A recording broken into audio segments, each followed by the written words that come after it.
Ça fait 35 ans que je fais chier des gens puissants et j'en suis pas peu fier. Et je suis convaincu, peut-être que je suis un homme très arrogant, mais je suis convaincu que j'ai une bien meilleure moyenne au bâton qu'un champion frappeur au baseball. Un champion frappeur au baseball, ça frappe pour 350. Je pense que je me suis pas trompé dans 65% des cas quand j'ai fait chier du monde puissant. Je me vanterais d'un 50-50. Je serais pas étonné que ce soit mieux. J'ai fait chier du monde puissant toute ma vie parce que je considère que c'est mon devoir comme journaliste d'être parmi la foule en train d'engueuler les puissants plutôt que parmi les puissants en train d'haranguer la foule pour lui dire quoi faire. Mangez pas de poisson, faites attention aux canards. Et les plurologues là, qui viennent au nom du pouvoir vous faire peur pour vous mieux contrôler. Là. Mais dans ma vie, en faisant chier les gens puissants, je me suis retrouvé à certaines reprises devant les tribunaux. Un jour, un avocat, parmi les plus prestigieux au Canada, s'est penché vers moi et devant son collègue qui allait plus tard être nommé à la Cour suprême du Canada m'a dit « André, vous venez d'être témoin de quelque chose d'unique, vous venez de voir un juge se parjurer. Jamais je ne révélerai le nom de cet avocat, car depuis hier, je sais qu'il n'avait pas le droit de me dire ça. Qu'il était obligé, de par le barreau du Parti libéral, puis le barreau du gouvernement canadien, puis le barreau du gouvernement du Québec, parce que le barreau, c'est une patente de gouvernement, il était obligé de se tourner vers moi en disant « Faut avoir confiance à la justice ». Ce qui était faux. Ce qui aurait été un mensonge.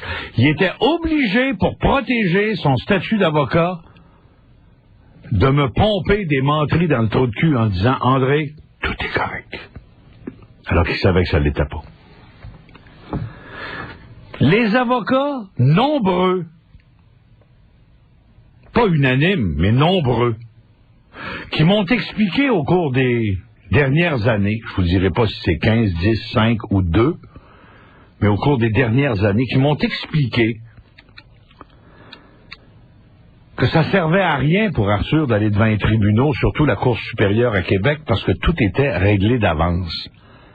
Ces avocats-là n'avaient pas le droit de me mettre en garde et de me rendre méfiant.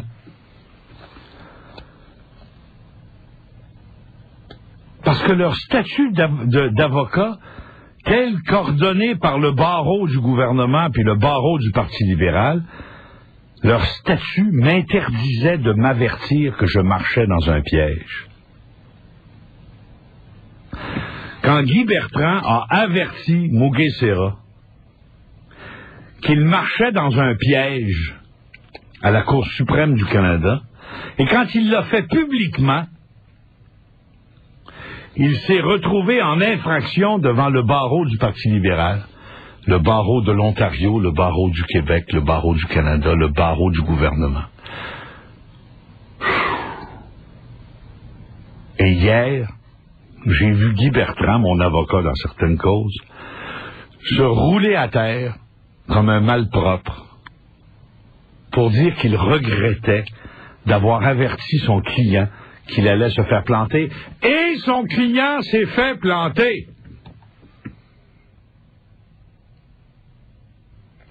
Si vous cherchiez une indication que le Canada est probablement un pays de cul, vous n'aviez pas besoin de regarder une photo de Jean Chrétien, vous n'aviez pas besoin de lire le rapport de la commission Gomery, vous n'aviez pas besoin de passer une soirée avec Jean Pelletier. Vous aviez juste besoin de voir hier un avocat, Guy Bertrand, se rouler par terre pour garder son droit de défendre des clients et gagner sa vie, s'excuser d'avoir averti un de ses clients qu'il allait se faire planter par une cour pactée.